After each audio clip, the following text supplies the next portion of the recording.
There are questions that open us to the truth and questions that close our hearts to it.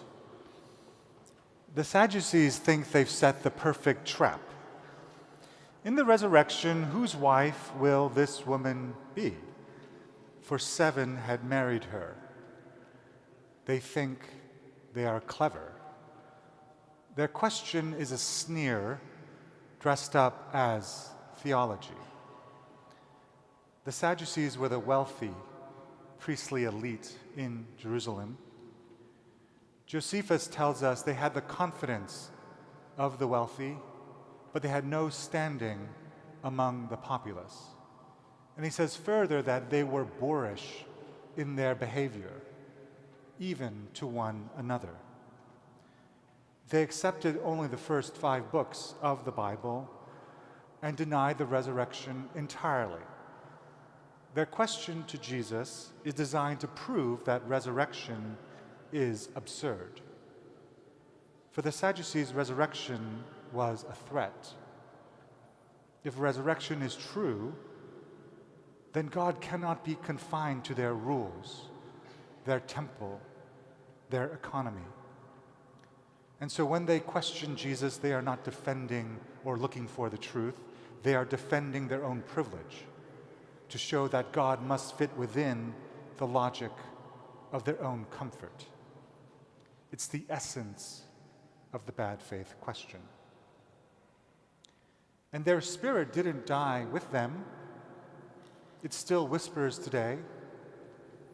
It is the cynical, privileged voice that blocks justice and systemic care by demanding, well, how can we afford to pay for all of that?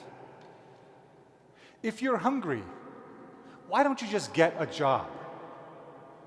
The voice that says, this is the way the world is, and nothing can change it. The voice that judges people by their place in a broken system, rather than by their God-given dignity. This is the spiritual engine of inaction, designed to keep the world hopeless and to keep us powerless. Now, that same spirit of the Sadducees sometimes shows up in our prayers. We too can ask God in bad faith, where are you, God? Why aren't you listening to me? And if we're honest, we're not really asking, we're accusing. We already think we know the answer. You're not there. You don't care. You won't act. Those are not cries of longing, they're tests. Tests that try to prove God's absence. Questions meant to break relationship rather than deepen it. But there's another way to ask. It's the difference between the question that sneers and the question that seeks. Job shows us that better way. The Sadducees spoke from behind the temple's walls made of gold and white marble. Job sat on the ashes of ruin. And yet Job cried out to God, not to control God, but to encounter God. He shouted into the void, giving us those fierce, impossible words, "For I know that my vindicator lives, and that in the end he will stand upon the earth, and after my skin has been destroyed, then in my flesh I shall see God." Job's cry was full of desperation, but never cynicism.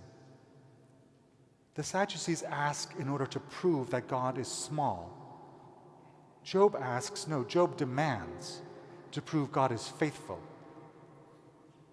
His question is not a test. It's a good faith question.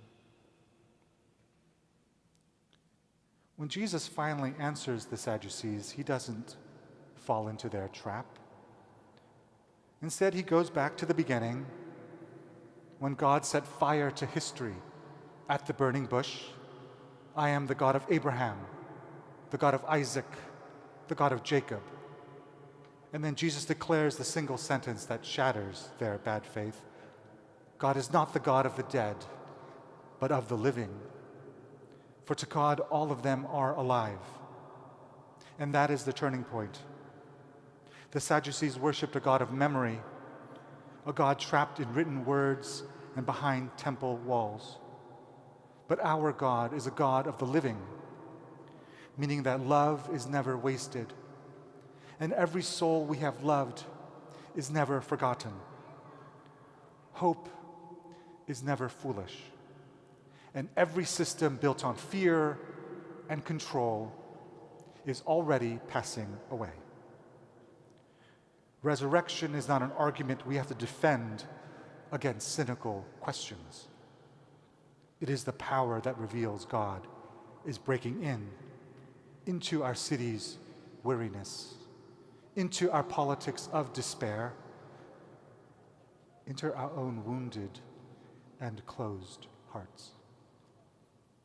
We even saw a flash of it this week in the mayoral election, when people so often forgotten by the city's politics showed that justice and imagination still belong to the people, giving us hope that the impossible can be made possible.